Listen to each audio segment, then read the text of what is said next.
This 5-minute solution will show you how to change Steam account username. Open Steam and make sure to log into your Steam account. Then click on your username here and click on View My Profile. And now click on Edit Profile and select the General tab, and here you will get profile name option. So all you have to need to change your Steam account username, you have to change your profile name.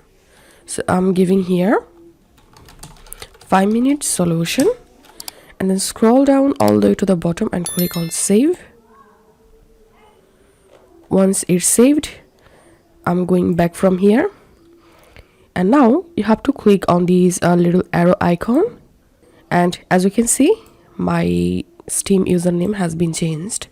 So that's how you can do it. If you find this video helpful, make sure to subscribe 5-minute solution. See you in the next video.